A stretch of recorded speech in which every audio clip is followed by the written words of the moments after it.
So ఎన్ని గంటలు చదువుతుండే మీరు?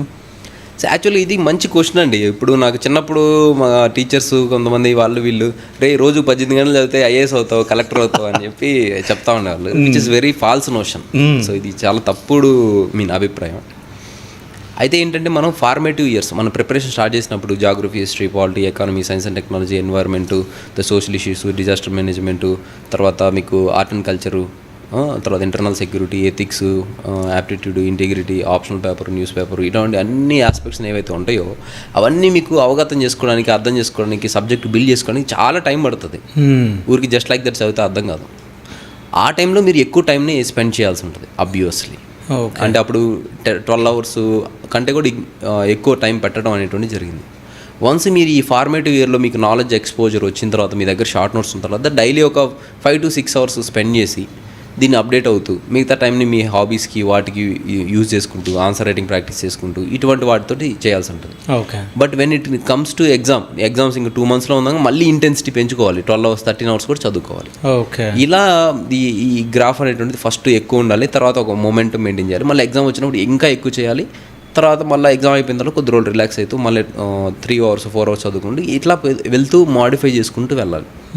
కానీ అన్నింటిలో ఒకటేంటంటే ఒక బేసిక్ థంబ్ రూల్, మీరు అనుకున్నది ఎవ్రీడే చదవాలి, ప్రతిరోజు చదువుతూ ఉండాలి, ప్రతిరోజు అప్డేట్ అవుతూ ఉండాలి, రివిజన్ చేస్తూ ఉండాలి, మల్టిపుల్ రివిజన్స్.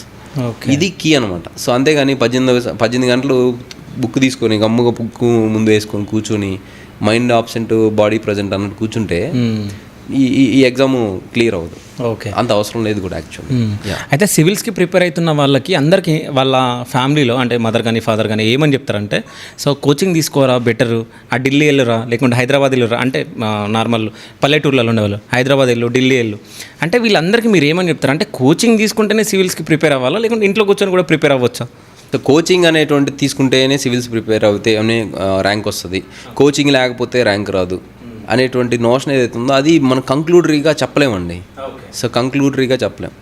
ఎందుకు చెప్పలేము? మనము ఇప్పుడు మీకు చెప్పాను ముందు, బేసిక్ ఎగ్జామ్ డిమాండ్ తెలియాలి, తర్వాత ఎగ్జామ్కి కొన్ని స్కిల్స్ కావాలి, తర్వాత ఎవ్రీడే చదవాలి. ఈ 3 మీకు డిమాండ్ అర్థమయ్యి మీకు ఆ స్కిల్ సెట్ ఉండి మీరు రోజు మీకు మీరే సెల్ఫ్ మోటివేటెడ్ అయ్యి ప్రిపేర్ చేయగలిగారు అనుకో, మీకు అవసరం లేదు కోచింగ్. అయితే అన్ఫార్చునేట్లీ ఏంటంటే ఇది సబ్జెక్ట్స్ వ్యాస్ట్ ఉండటము, అవి సొంతగా చదివి అర్థం చేసుకోలేకపోవడం, డౌట్స్ వస్తే ఎవడు క్లారిఫై చేసేటువంటి విధానం లేకపోవటం, ఇటువంటి లిమిటేషన్స్ ప్లస్ ఏంటంటే అపోహలు, సో ఈ మిత్స్ ఇవన్నీ ఉండటం వల్ల ఏంటంటే మనం ఒక ఫియర్ ఆఫ్ మిస్సింగ్ అవుట్, ఫోమోలోకి వెళ్ళిపోతాం. అట్లా వెళ్ళినప్పుడు ఏంటంటే మనం సొంతగా చదివినా కానీ కొన్నిసార్లు అర్థం కాదు అది.